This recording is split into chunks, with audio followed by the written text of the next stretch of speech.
Շաբաթ օրը հեշտի էին ժամանել հայտնի քաղաքական եւ հասարակական գործիչներ, մտավորականներ, հասարակ քաղաքացիներ, նշելու տաղանդավոր գրող եւ նկարիչ Վիկտոր Հովսեփյանի պոեզիայի օրը։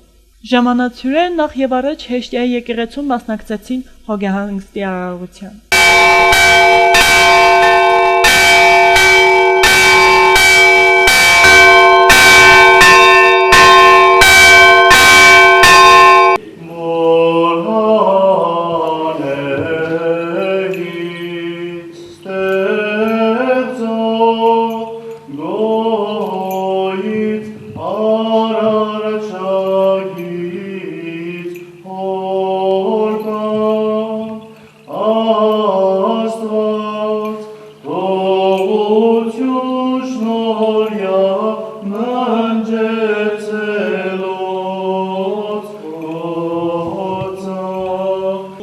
Երկյուղացությամբ լավարող սրբաբեդարանից Հիսուսի Քրիստոսի որստ հովանու Արկեսեր Աստված մեր Այնուհետև այցելելով բանաստեղծի օջախ, որը նաև տուն-թանգարանն է, ծանոթացա նրա գործունեության ու ապրած կյանքի հետ, որը ներկայացրեց նրա միջնեկդուստր Գիսանը։ Հովսեփյանը շատ վաղ է հեռացել կյանքից, բայց նրա գրական գործունեությունը այնքան բեղուն է եղել, որ նրա հետքը ջավախքահայության հոգևոր կյանքի եւ մշակույթի վրա շատ մեծ է ու նշանակալից։ Կահավորում ամեն ինչ մնացել է այնպես, ինչպես ինքը բանաստեղծն է կահավորել, գրքերի դասավորությունը, գրասեղանը, գրամեքենան եւ մեծ բոլորիս հարազատ այս սենյակում հայկական լեռնաշխարհ քարտեզն է, հայկական լեռնաշխարհ քարտեզը, որի վրա Վիկտոր Հովսեփյանը կետ նշել է Էրզրումահայության ջավախ գալու ճանապարհը։ Ինչ վերաբերում է Վիկտորի վեպին, սա Վիկտորի բանաստեղծության կատարյալ աստիճանն է Արցախի մեջ։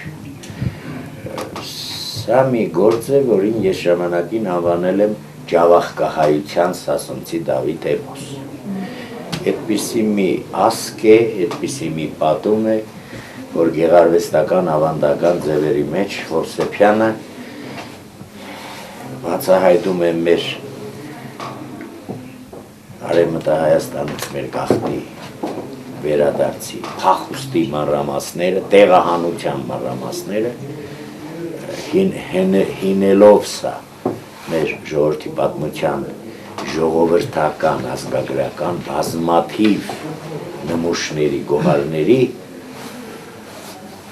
դրասանգով, փաղանգով ու մեզ է ներկայացնում մի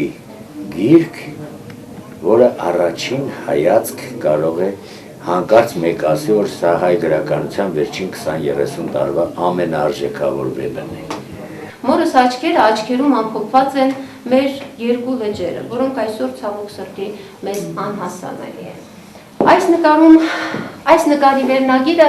Սուրբ Ղազար կղզի։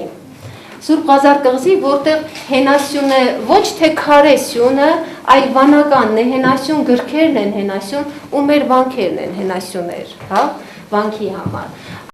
Տուն-թանգարանից անմիջապես հետո հյուրերը այցելեցին բանաստեղծի գերեզմանին, ծաղիկներ դնելով նրա շիրմաքարին, որից հետո եղան այն սուրբ մատուրը, որի կողքին գտնվում է գրողի գերեզմանը։ Մոմեր վառեցին եւ նրա դստեր Գիսանը Հովսեփյանի կողմից լսեցին մատուրի եւ քարերի պատմությունները։ Իդեպ, քարերը, որոնք տեղադրված են մատուրի ներսում, բերված է Արևմտյան Հայաստանից։ Լիբանանի Անդոնյաց վանքի հովանավոր սուրբ։ Տղայիս նվիրում եմ քեզ ու տղայիս ապագայի համար խոստանում եմ մի մատուր կառուցել Բյուրակնի աշխարհում։ Մարդը գալիս է Բյուրակնի աշխարհ, Քյուլլի գյուղ, որտեղից հեշտյացիների նախնիներն են։ Մատուրը կառուցում արդեն հասնում է, որ կտուրը պետք է ծածկի, թուրք զաբիթները գալիս են, քանդում են մատուրի պատերը, վարպետ Գացոյի ձեռքը մատները կտրում են, թե հայը Թուրքիայի տարածքում սրբատաշ շենք շինելու իրավունք չունի։ Հայը մատուր կառուցելու իրավունք չունի։ Հովակիմի Հովսեփ տղան էլ այս օրերին փախչում է վանքից։ Փախչում է վանքից, որովհետև սկսվել է գաղթը 1830 թվականին, Քյուլի գյուղը գաղթում է, քյուլեցիների մեջ է իր սիրած աղջիկը։ Ու Հովսեփին տեսիլ է գալիս Անտոնյաց վանքի Սուրբ Հոգին, գալիս է քո հոր կիսատ մնացած ուխտը երկրում, դու պետք է ջավախքում անես։ Հորդ չկառուցած մադուրը երկրում դու պետք է ջավախքում կառուցես քո երեխային փրկելու համար։ Եվ որպեսզի անմար մնա երկրի հանդեպ կարոտը քո եւ քո սերնդի սրտում, կրակը պետք է գնաս Մշո Սուրբ Կարապետից բերես։ Իսկ այս քարը Ստամբուլից է բերվել եզներով, սայլերի վրա եզներին, որպեսզի շուտապույտ կարողանան ապակիներ ոտքի կանգնեցնել 14-ամյա հիվանդ երեխային։ Թող այս մատուրի հոգին, թող այս մատուրի Սուրբ Հոգին մեր բոլորիս ընտանիքին կարգի։ Վիկտոր Հովսեփյանը գրել է բազմաթիվ արձակ եւ չափածո բանաստեղծություններ, պոեմներ։ Տպագրվել են տարբեր թերթերում, ամսագրերում, տարեգրքերում եւ ուրիշ ժողովածուներում։ Հեղինակի գործերը թարգմանվել են ռուսերեն, վրացերեն, գերմաներեն, ուզբեկերեն եւ այլ լեզուներով։ Նրա վերջին գիրք ժողովածուն տպագրվել է անցած տարի Ղարսլյան եղբայրների ֆինանսավորմամբ։ 97 թվականից ի վեր ամեն տարի նշում է Հովսեփյանական օրը։ Եվ ամեն տարի այս տոնը նշանավորվում է եւ Հովսեփյանի ընտանիքի, եւ շրջանի,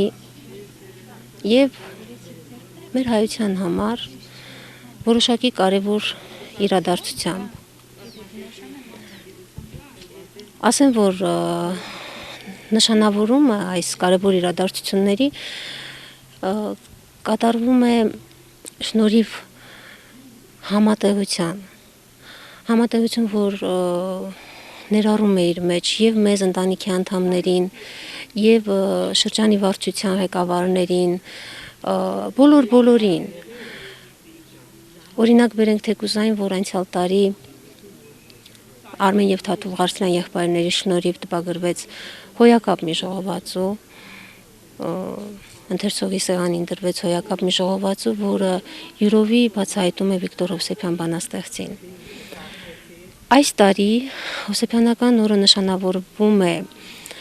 այն նորությամբ, որ ի վերջո համակարգվեցին եւ արդեն տպագրության են պատրաստվում Վիկտոր Հովսեփյանի մանկական ստեղծագործությունները, որոնք հիմնականում Էրզրումի բանահյուսության նմուշներ են։ Սա մեծ նորություն կլինի եւ մեր մանկական գրականության մեջ, եւ բանահյուսության մեջ, եւ ընդհանրապես հայ գրական անդաստանում։ Հուսանք, որ հաջորդ Հովսեփյանական օրվան մենք կարողանանք էլի ոչ միայն մեր ջանքերով, այլ մեր կողքին, մեր բարեկամների, մեր մտերիմների, մեր հարազատ դարձած բարեկամների շնորհիվ կկարողանանք ժողովրդին հանձնել այն, ինչը իրավամբ ստեղծվել է ժողովրդի համար։ Հովսեփյանի բանաստեղծությունները լի են հոգեվերլուծական եւ փիլիսոփայական խոսքերով։ Նա իր յուրաքանչյուր գրվածքում փորձել է բացահայտել ինքն իրեն, հասնել ինքնաճանաչման։ Այդպիսով նաև ճանաչել մարդուն ու նրա էությունը։ Այդ մասին իրենց ելույթներով խոսեցին ու նկարագրեցին Վիկտոր Հովսեփյանի անվան դպրոցի սաները։ Այսօր նրա ընկերներն ու ծանոթները մեծ հուզմունքով են խոսում նրա մասին, ու իրենց պարտքն են համարում ներկա գտնվելով այս տոնին անմահացնել նրա ստեղծագործությունները։ Ես այդ պիտի կամ մորում, բայց մորացել են, թումբն այն, որտեղ թփեր կամ մորում, մի թումբ կտա ես հերու, որտեղ թփուտ կար մորում, ամպիկն արած ինձ նշան, դարձա զամբյուղ բերելու, զամբյուղն արած հասասա, բայց նշանը ամպշ չկար ամպիկն ու չկար թումբ, որ մորու թփուտ կար, չմորացող ամորում։ Դրանք տարես, խարույկ վարես, որ տակարա աշխարհին, որ անդեկը շտապե դուրս,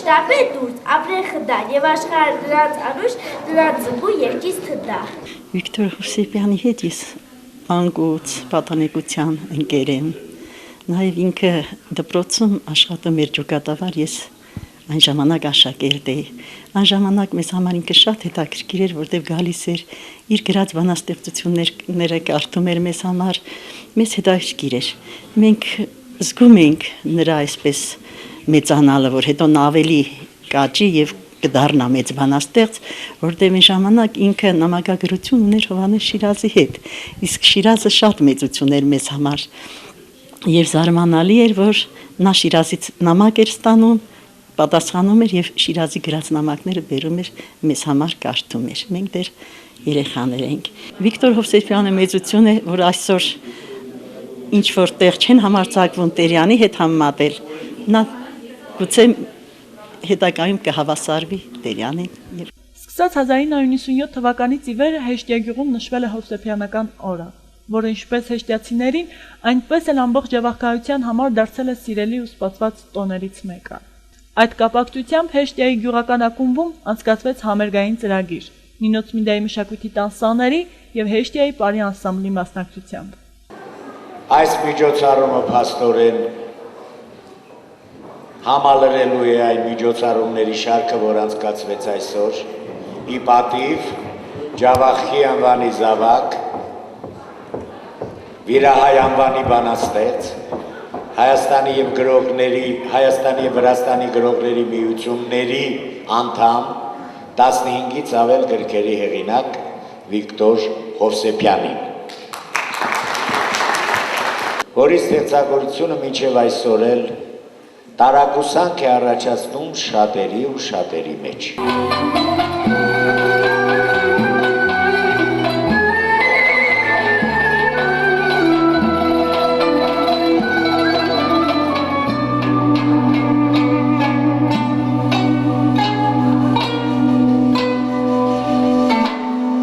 Ամեն անգամ տեսնելով Վիկտոր Հովսեփյանի աշխատանքները, նկարները, այն փոքր նկարները, ինձ համար ինչ-որ մի աշխարհ է բացում, ինձ համար բացում է մի տաղանդավոր նկարիչ, որը չհասցրեց երևի, որտեղից նրան այդքան ժամանակ որ հասցրել է Կամյու կարդալ, Դոստոևսկի կարդալ եւ միաժամանակ նկարել եւ ինչպես որ մեր մեծ տաղանդավոր բանաստեղծը ասաց, Մովսեսաշունչ խոսքը ասել մեր ժողովրդին։ Այն հարցին, թե ուր է եւ ում է հասցեագրված ձեր բանաստեղծությունները, Վիկտոր Հովսեփյանը պատասխանել է. Աստված թող ասի։ Իսկ թե որն է ուղարկողի հասցեն, գրողը պատասխանել է. Դրանք իմ հոգուց բխած մեծ ցավի պարունակ եւ սիրո դժոխքի ծնունդն է։